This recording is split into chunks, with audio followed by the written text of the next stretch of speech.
ఓం నమః శివాయ శ్రీమాత్రే నమః. మిత్రులకి శ్రీభిలాషులకి అలాగే నేను ఎంతగా ఆదరిస్తున్న యూట్యూబ్ ప్రేక్షకులందరికీ కూడా పేరు పేరు ధన్యవాదాలు. మిత్రులరా, మీ అందరికీ పరాదేవత ఎల్లవెల్లా మీతో ఉండి మీ మనోవాంఛ నెరవేర్చాలని మనస్ఫూర్తిగా కోరుకుంటున్నాను.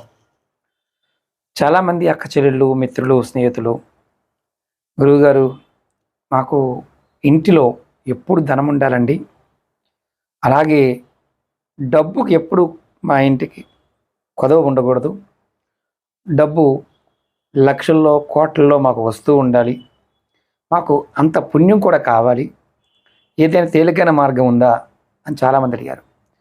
మన పురాణాలలో ఒక అద్భుతమైన ఉపాయం ఉంది, మీకు చాలా తేలికైన ఉపాయం.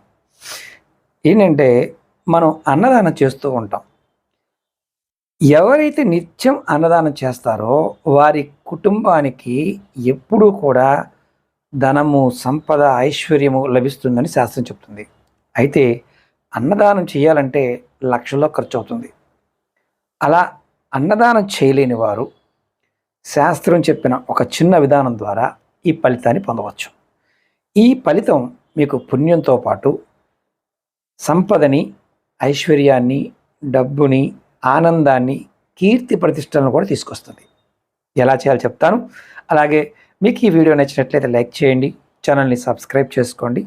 కొత్తగా చూసే మిత్రులు ఛానల్ని సబ్స్క్రైబ్ చేసుకున్న తర్వాత గంట సింబల్ ఉంటుంది, దాన్ని యాక్టివేట్ చేసుకోండి. మీకు ఈ వీడియో నచ్చినట్లయితే మీ వాట్సాప్ గ్రూపుల్లోనూ, ట్విట్టర్లోనూ, ఇన్స్టా గ్రూపుల్లోనూ మీరు వీడియోని షేర్ చేయండి. ఎంతమందికి షేర్ చేయగలిగితే అంతమంది జీవితాలను మీరు మార్చిన వారు అవుతారు. మీకు అమ్మవారి అనుగ్రహం కలుగుతుంది. ఏం చేయాలంటే, మనకి పాల మీద మేగడ వస్తుంది. మేగడతో, పాలతో చాలా స్వీట్స్ తయారు చేస్తారు.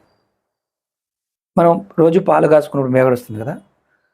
స్వీట్స్ కొనలేని వారు, పాలతో చేసిన స్వీట్స్ కొనలేని వారు ఈ మేగడను కూడా వాడుకోవచ్చు. ఏం చేయాలో చెప్తాను. ప్రతిరోజు కూడా ఒక రావి ఆకు మీద ఈ పాలతో చేసిన స్వీట్స్ని లేదా మేగడనైనా సరే కొద్దిగా రావి ఆకు మీద పెట్టి చీమలకి ఆహారంగా పెట్టాలి. ఇలా చీమలు ఎంత ఎక్కువగా తింటాయో అంత పుణ్యం మీకు లభిస్తుంది. అంత అన్నదానం చేసిన పుణ్యం మీకు మీ ఖాతాలో పడిపోతుంది. లక్ష్మీదేవి మీ ఇంట్లో స్థిరంగా ఉంటుంది. లక్ష్మి వచ్చి కూర్చుంటుంది. ఇది ప్రయత్నపూర్వకంగా ఒక 21 రోజులు పూర్తయిన తర్వాత మార్పులు మీరు ఖచ్చితంగా చూస్తారు.